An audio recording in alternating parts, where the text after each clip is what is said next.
Brand new painting tutorial this week. This time I'm going to show you how to paint this butterfly. And there's nothing too difficult about painting this one at all. It's just about taking your time, working slowly, and like always, I'm going to show you all the techniques that I use to paint it. So if you want to paint along, here's a high resolution photo of my painting up to this point before the background is painted in. We're going to get to that in the next few parts of this video. I'll place this completed painting up on the left side of the screen. That way you can see what we're painting towards. And the surface that I'm working on here is clayboard, which is made by a company called Ampersand. The paint that I'm using here is Schmincke Aero Colors, and in my airbrush right now I have the color black reduced about 50% with distilled water. I'm using a freehand shield to line up with the left side of the eye and then spraying a light amount of this black paint right over that shield along that transition point so I get a very sharp edge.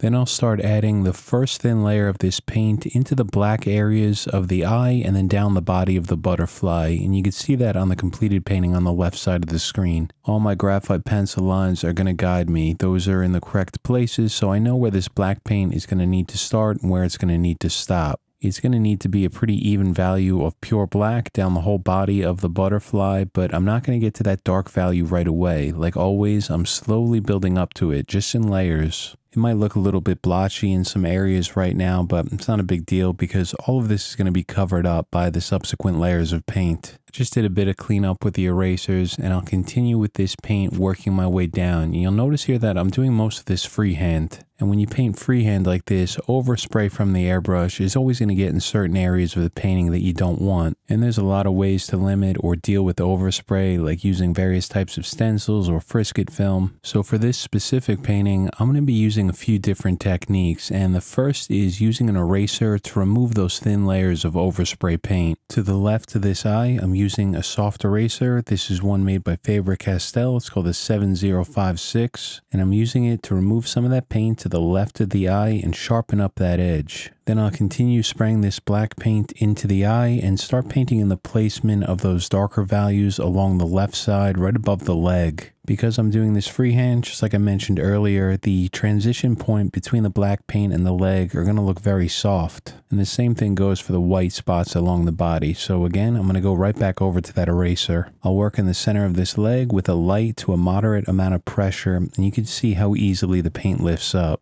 I didn't spray paint in that area, it's just overspray, so it lifts right up on a smooth surface like this clayboard. Now, a question I often get is how do I sharpen my erasers? So in order to do this, to get them to a very fine point, I use one of these sandpaper sharpeners. Whether it's a soft eraser like the one that I was just using or a more aggressive one like this Mars Razor, the first thing that I do is run them through an electric pencil sharpener. I then pinch off the end of that eraser tip just using my fingernails. That makes the end a little bit more blunt, and then I could run it a few times over one of these sanding sharpeners while rotating it to get a very sharp point. I'll continue spraying that black paint down along the body, making sure I leave out areas where the white spots are going to be. And of course, I always switch over to the eraser to clean up any overspray to keep everything neat. There's a few hairs in this area that are catching some light. They're very bright in this section, so I'm going to use an X-Acto blade and just lightly scratch these out. I just very gently touch the end of the blade to that clayboard panel and then pull down. Each one of these strokes is going to remove a very thin layer of paint, and it's going to be pure white because it's going to remove all of the paint in that area. While I'm doing this, I'm always trying to pay attention to my reference photo so I can follow the angle of each one of these hairs. Now, this is the first layer of these hairs anyway, so a lot of this is going to get covered up. So even if these aren't correct, I will have a chance to adjust them and correct them later on as more paint gets added, but I always try to get it right the first time. Another way that I could limit overspray, especially in the background, is to use a custom cut mask like I'm using here. This was set up in Adobe Illustrator and cut out with the laser cutter to match my graphite transfer. And the only purpose of this, for me anyway, for the way that I paint, is to keep the background clean and free from overspray. This way, when I eventually paint in the background, after finishing the butterfly, it's completely clear of any sort of paint. I have a nice blank canvas to work on. From here, I'm going to switch over to a more aggressive eraser, and this is the Staedtler Mars Razor. I'll come in along the right side to pull out some highlights, and this eraser pulls out a lot more paint, so I get a brighter highlight and a sharper edge, a transition between that highlight and the paint that I'm removing. Before moving forward to the next part of the painting, I want to add a little bit of color to the left side of the head here. This way I have all the values in place.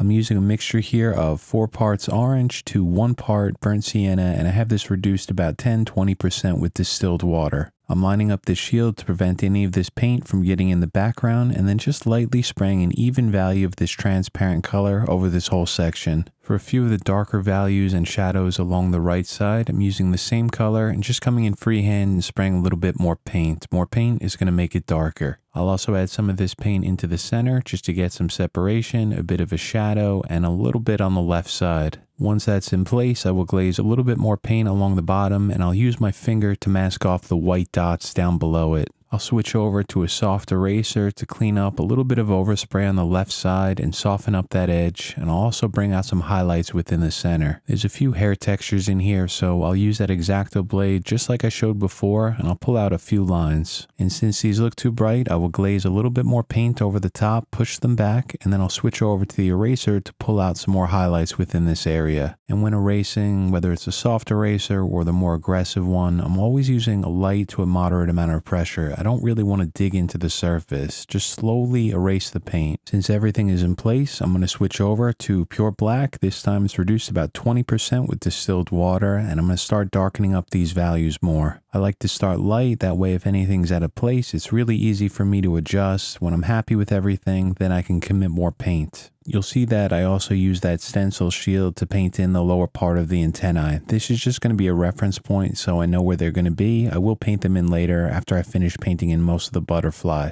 As I work down the body, I'm adding more layers of this black paint to get a really dark pure black value in there, and I'm always switching over to my eraser to pull out the highlights. In this case, it's the white dots along the body. For now, I'm just erasing them out to pure white. I will adjust some of the values later on because not all of these are going to be pure white. Some are a bit darker than the others. There's a sharp edge along the bottom here, so in order to paint that in, I'm going to use a freehand shield. And in this case, the freehand shield is just a piece of paper. I'm using that paper as a straight edge, lining it up where I want that sharp transition, and then spraying some paint over to the left. And I'm always trying to angle the airbrush away from that shield so that the paint goes over the top of it and doesn't get underneath. And you can see when I lift it up, I get a very sharp line. As I paint through the rest of this, I'm going to speed up the video because it's just me filling in black paint. It's very simple, straightforward. But just a reminder, in real life and in real time, I'm working very slowly. There's no need to rush any of this. I only speed it up so that the videos are shorter. And once I get a fair amount of this black paint down, I will switch back over to the eraser and clean up those highlights again, all those white spots removing paint. Before moving on to the wings, I want to start mapping in the shadows and the highlights along the legs. I'm using a freehand shield from a piece of cardboard, lining it up with that transition and spraying a bit of paint left. That's going to be the shadow for the lower part of the leg. This shadow extends up and curves around, so I'll paint that in freehand, and then I'll also use another part of that stencil to line up along the right side and spray some paint down in here as well. I'll paint in some of the dark values along the lower part where this leg connects with the body, and I am just using black paint for this. It's reduced about 50% with distilled water. After I get a few of these down, I don't want to lose placement of the highlights, so I'll switch over to an aggressive eraser and start erasing those out. I want to erase this paint evenly so I have a smooth texture in there. I'm not looking to build texture up yet. I will do that later on in the painting. And then it's time for some cleanup, so I'm going to come around with my erasers and remove overspray from the background. For the right leg, I'm looking to get some transition in between the shadows and highlights, so I'm using a freehand shield, lining it up and spraying a little bit of paint above it. And then for the lower part, I'll use a piece of paper as my freehand shield and then spray some paint up. This way I have some paint in there to erase out. Now, as I'm looking at my reference photo, I'm paying attention to where the highlights are, and the first one I see here is along the top, just below that darker shadow we painted in. So I use a soft eraser to erase that out, and then I'll go back to that piece of paper, line it up along the top, spray some paint in. This is going to give another subtle shadow in there. There's another highlight right above this, so back to the eraser and start removing it out, trying to pull out this paint evenly so I'm not adding texture. And you'll see here that we're starting to get some separation between light, shadow, light, and that starts adding to that illusion that it looks like a leg here. Some parts of it are in highlight, some parts are in shadow. And I'll just spray another thin layer of paint over the top and erase out some of the highlights again. This way, later on in the painting, when I finish the background, I'll know where the lights and the darks are going to be within these legs. So from here, it's time to start painting in the wings, and we're going to start with the one in the back. This one is slightly out of focus, so it doesn't have too much texture in it. The other wing below it is in focus, and it has a lot more texture, so we'll be doing that one next week using a few different techniques than what we're using today. The first thing I did was use some black paint to paint in that darker spot, and I added some paint along the top. There's a few brighter lines in here, so it's going to give me something to erase into. I'll use an X-Acto blade to pull out the thinner line along the bottom. I'll use a small section of a freehand shield along the top to mask off the background and spray some paint down. That's going to give us that sharp edge up there. And then I'll use that X-Acto blade in long overlapping strokes to pull out a thick value of light here. That's going to be this highlight that you see on the completed painting on the left side of the screen.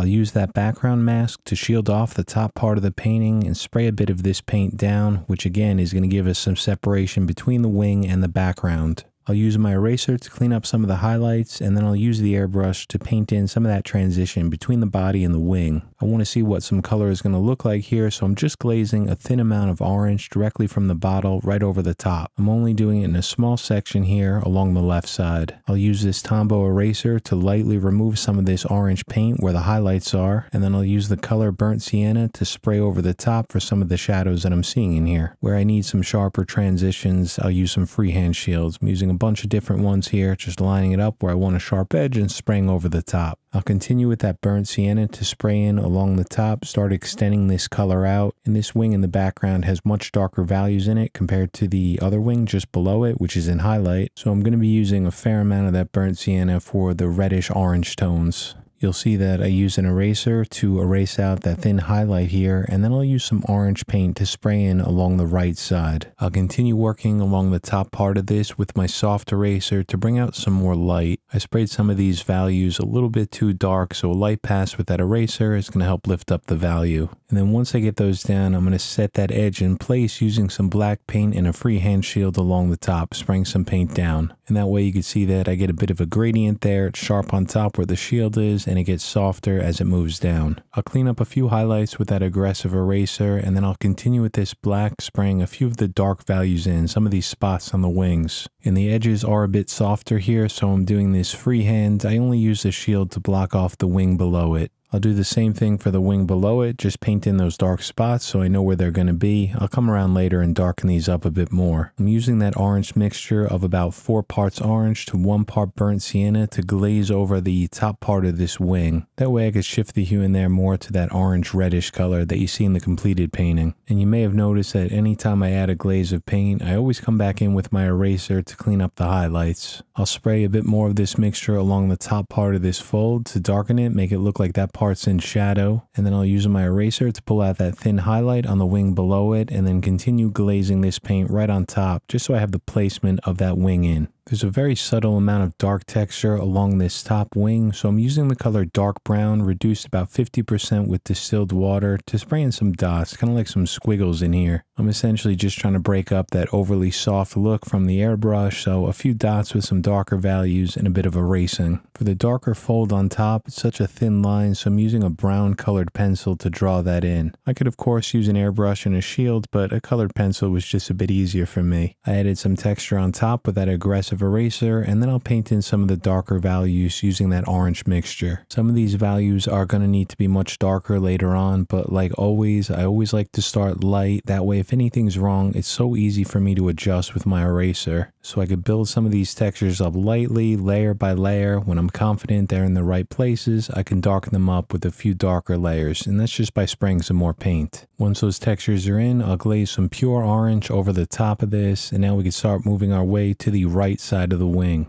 Before I add any color to this, I'm going to start with black, and I'm going to use that stencil to line up along the right side and spray some paint. That way I get the boundary of where this wing is going to end. And then I'll continue using that black paint to paint in these darker values. They almost look like little triangles that kind of curve up the side of the wing. I'll clean up the edges with an eraser, and if I need some sharper lines in here, I'll use a freehand shield like I'm doing now, just lining it up with my pencil drawing, spraying some paint on. And like I mentioned earlier, it's very important for me to keep the background clear of any type of paint or overspray, so I'm always using that shield, that stencil to line up when I spray along the edges. For a few of the spots along the right side, I tore a hole in a piece of paper, and you can see that I'm spraying over that as a shield. That way I get a sharp edge, but the edge is kind of deckled. It has a bit of that texture from the ripped paper. I could of course do this freehand like I was painting in a few of the other dots and then sharpen up the edges with the eraser, but it's always fun to experiment and try something a little bit different. I did notice that some of the edges extended out a little bit too far, so I'm cleaning them up with that eraser and also pulling out some highlights within the orange. If you look at my completed painting on the left, you may notice that each one of these orange bands has a little bit of a highlight along the top, so I'm going to be using an eraser to pull those out. I'll switch back over to a freehand shield to line up with this next dark value, spray some paint up. That's going to give me a sharp edge along the bottom. And then I sprayed in the other side freehand to get a bit of a softer edge on top, and I could adjust this later. If I need to sharpen it, I can always erase some of this paint out. I want to extend this black paint all the way down the left side of this wing, so I'm going back to that shield and lining it up, spraying some paint up. And that's just going to give us the edge of the wing, so you can see the whole contour of it as it rounds its way around. And now I can use that dark contour as a starting point to paint in the rest of these dark bands as I work my way down the wing. While I'm doing this, I'll be switching off between freehand techniques for some of the softer edges, and then of course a freehand shield where I want some sharper ones.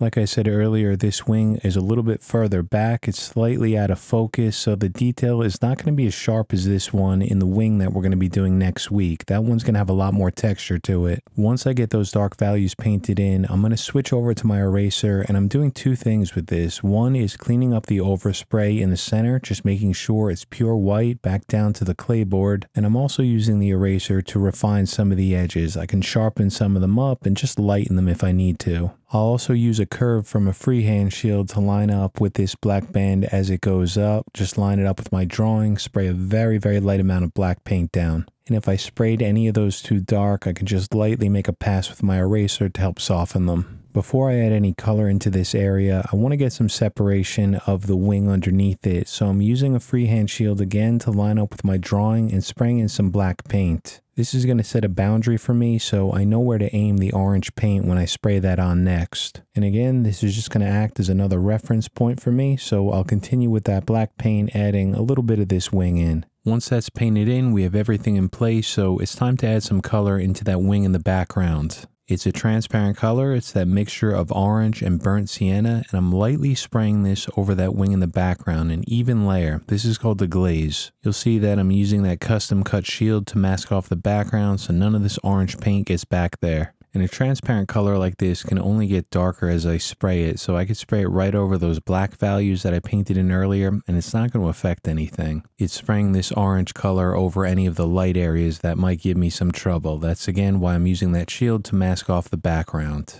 Now I'm going to add some darker values into each one of these bands, and I'm using the same color. It's transparent, so if I want a darker value of this, I just spray more. On the lower part of each one of these, I'm applying another few layers of paint. This is going to give us some darker shadows along the bottom. This acrylic ink is very thin. I don't want it pooling up on the surface. I don't want it spidering out, so I'm applying these layers very lightly and slowly. From here, what I'm going to do is switch over to my eraser to start pulling out some highlights and some textures within here, but I don't want to do this right away. I want that paint to start tacking up. What I like to do is let it dry for a few minutes, maybe 5 minutes or so, before I start erasing into it. That way it erases out evenly. I'll start first with a soft eraser, working at the top, slowly working my way down through each one of these. While I'm erasing, I'm trying to use a very light amount of pressure because I don't want too much texture in this wing. Like I mentioned earlier, this one is slightly out of focus, so I don't want too much detail in here. A soft eraser is going to be very helpful here, so you'll see that I'm using the Tombow one, and what I'm doing is just paying attention to my reference and trying to notice where I see brighter areas within this orange.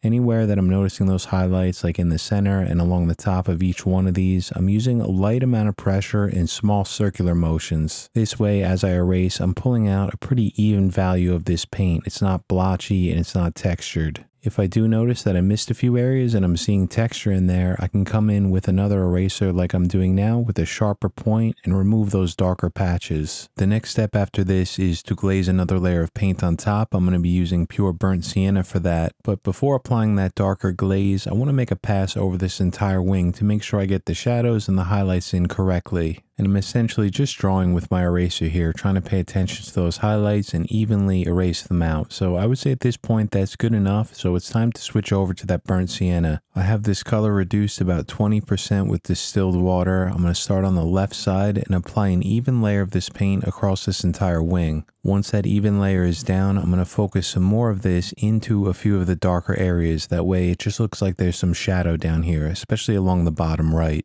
And then once that's done, just a very light amount of erasing into the highlights again to help make them a little bit brighter. And I'll also paint in this dark spot that I missed earlier. So that's where I'm going to wrap up this first part. Next week's video, we're going to be painting in the other wing, and I'll show you how I added a lot more texture into that one using a few different techniques. Before I go, like always, I want to say thank you so much to the very generous support of the current channel members. I'd also like to personally welcome the newest channel members this week. That's Dirk G, RJ 2016, Steve A, and Katia O. I'd also like to welcome back Calvin, Hangel 1986, and Manuel C. And finally, I'd like to thank you, Washington and Dane, for the super thanks over the last week. That was very nice of you guys, so thank you. I hope all of you have a great week. I will see you guys back here next Friday to continue this painting.